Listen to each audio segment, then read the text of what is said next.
د ریلوے په 1930 کې په مردان کې تقریبا ځان لا 15 کناله شپږ مرلې ځمکه د ریلوے ټریک سره واغستله. صحیح ده.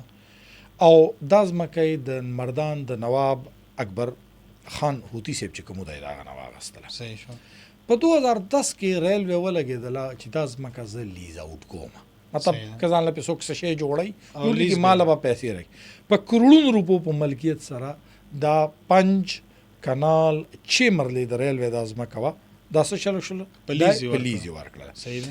په 2014 کې څه قبضه ګروپونه راغلل او قبضه ګروپونه داسې چلو شو چې خو د ریلوے په ځمکه راختې نه شو، نو دوی یو د ځمکه د ګنده کولو کوشش وکړ، دوی کې د متروکه وقف املاک ځمکه ده جي. نو د متروکه وقف املاک ځمکه راغله، دوی په عدالت کې کیس واچو چې دا خو د ریلوے نه دا زمونږ ځمکه ده. نو په عدالت کې چې کله د ډي سي رپورټ راغله، د ډي سي د رپورټ د پټوار د رپورټ نه پس په هغې کې دا وویل چې دا ځمکه د ریلوے ده. اوس واورئ په 2023 کې زمونږ یو وفاق په سطح اداره ده فیډرل لینډ کمیشن کوم چې دا د نوابانو د ځمکو وغیره د تصفیې دپاره جوړه شوې او یو بدنامې زمانه اداره ده.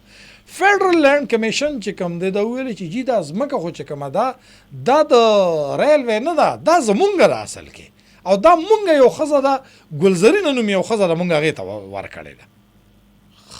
بس چې ته پیسې ورکړې بس هلته به تا په نوم باندې یو فرد جاري شي. اوس داسې چلو شو چې هغوی ویلې چې دا د هغوی ځمکه ده.